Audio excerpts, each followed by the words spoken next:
to draw you back a little bit to 1950. When did Johnny and the Hurricanes have Red River Rock? Dun, dun, dun, dun, dun, da, da, da, da. That was about 1959. Yeah. So we got a gig at that time, my band, the whole lot, to go up and play in the Outer Hebrides. And we were called Johnny and the Hurricanes. And the promoter said, don't open your mouth. Because we had a saxophone and a little... Farfisa. No, not the mini farfisa, not the... As long as it did that. Yeah, a rock... Don't open your mouth. Johnny and the Hurricanes. We got the boat at the end of the pier. God strike me dead. There are all these poor, you know, saying, oh, Johnny and the Hurricanes and that. You know. Sheds now.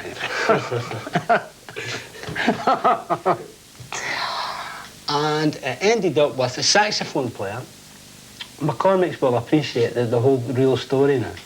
This is for McCormick's. Jimmy. He got a saxophone delivered to him. And he said, this looks to me as if it's been submerged in seawater. He said, Selmers are amazed at it. And Bill Patrick says, well, says, I don't understand that. But the truth was he was playing it and he fell off the pier. Now the truth is known. I had a trumpet. And I started playing trumpet with this band. And the first time I knew it was going wrong was one night we went to this gig and he said to me, yeah,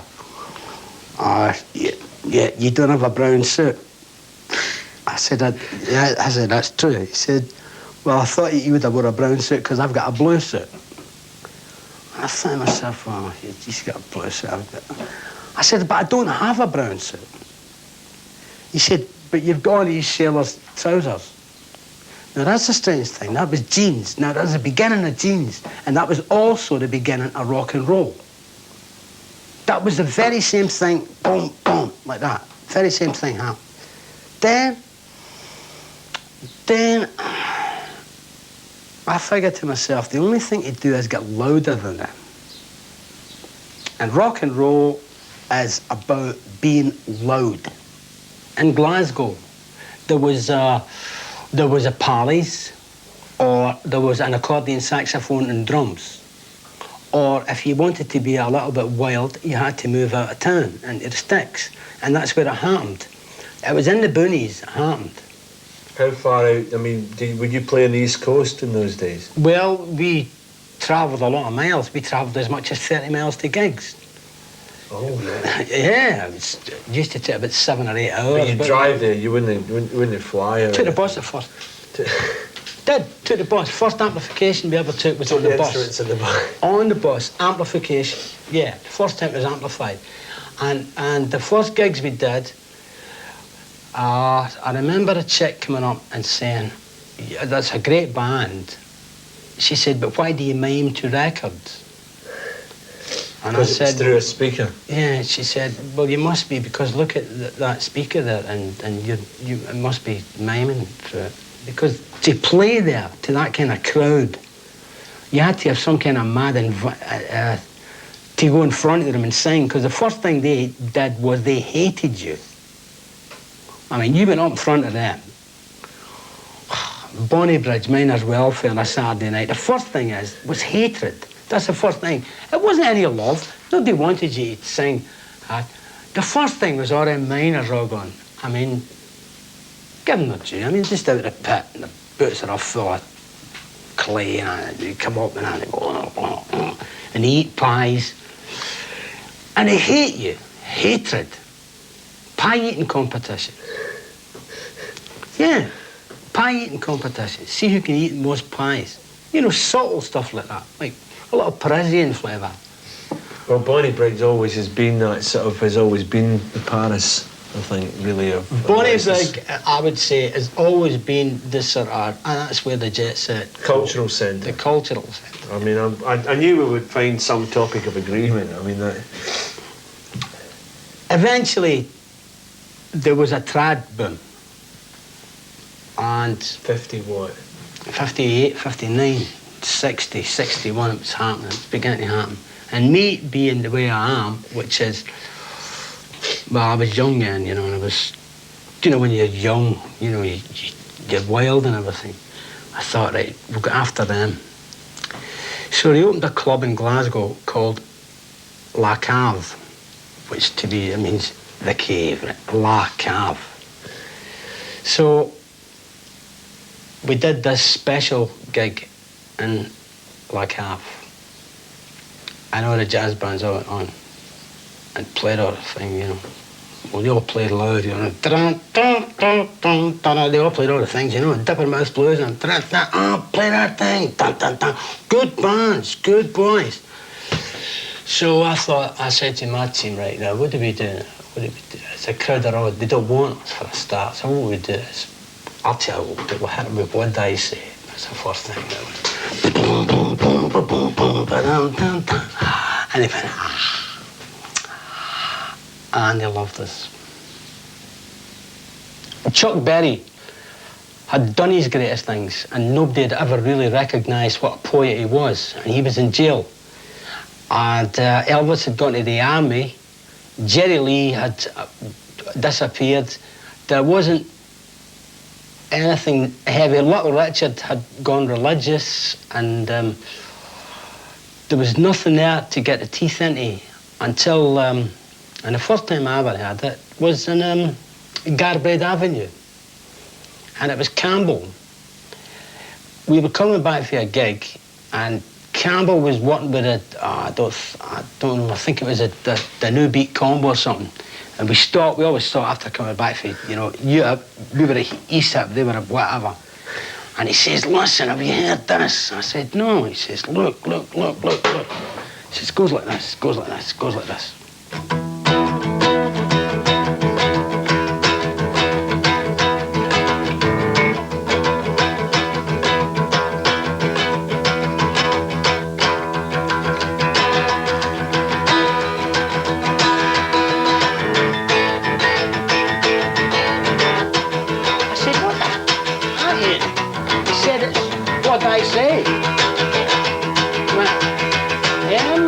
You took me wrong, gonna love you daddy all night long, all right. Hey, hey, hey, well, all right. Hey, hey. I thought, Jesus, where'd you get that? and Ian says, well, it's this Ray Charles. Who nobody had heard of at that point. No. So he became. Oh, it was a rallying point. It was right. Like a rallying point. So it was showing that the thing that you had believed in still had some kind of muscle in it. Yeah, well, a lot of muscle. Yeah. Was that enough to see it through to what happened in the early 60s? Well, what happened then was all the bands that believed that went to Germany. En masse. Simple, because this was happening in other places in the country apart from just in Scotland. Oh yeah, of course it was. It must simultaneously. It must have just happened right round, and everybody en masse went to it. Why Germany? Well, now here you got an amazing thing. Now you could get psychoanalysts, psychologists, geographists trying to figure out what happened to you. I've got my own thing. Hamburg was like to rock and roll, like New Orleans was to jazz. It happened to be there. Happened to be there. You consider Britain at that time was well drab, really. I mean, if you got a fish supper after 12 o'clock, that was really having a big night. Right, yeah. I mean, somebody knew better to get a half bottle of wine on a Sunday. Wow. Exotic. I mean, nice. Yeah, palm trees are waving. But then, suddenly, simultaneously, it was discovered you could go in this place, Hamburg, where it lived 24 hours a day, and you had Fattest Domino in a jukebox, and you could actually be in the same club and play with. Now, when I was in the Star Club, in 2 months, I'll tell you who I saw live. I was on the same, we're playing. Who's on next? I'll tell you. Ray Charles, the Everly Brothers, Bo Diddley, the Ink Spots, Joey D and the Starlighters, Jerry Lee Lewis, Chuck Berry, and on. Fats Domino. First hand, and you look at that and you think, now last week we were at East Whitburn, and there it is in front of your eyes. Of course the Beatles had come and gone by that time. We spent a lot of time in Germany. Then we missed out completely, as far as what you would say public success goes. But for me personally, there was always something behind that said to me, being a star is something I don't really want to be, because I'd watched them dropping like flies already. See, it's a kind of dangerous thing. It's like saying we're going to charge forward. Who are we going to put in the front line? So we get stars and they all drop. Well, I mean, you've seen it yourself. You must have read it in the papers. I read them from time to time. So I thought, I want to live to at least I'm 40, I thought, then. And it continued. And then there was the Beatles. And then there was the beat boom, what they called the beat boom. And do you know what happened then? Everybody said they discovered beat music, suddenly. And do you know how that started? Beat music. Tell me. I'll tell you how it started. And Hamburg, like I said, it was like you could say it was equivalent to jazz New Orleans. Hamburg was a place where suddenly you had to play maybe 6-7 hours a night. And if you couldn't sing before, you had to start singing then. Whether it was unison or harmony or whatever. And drummers get tired. They get tired doing all the licks. They get tired of all that. And they eventually get down to going,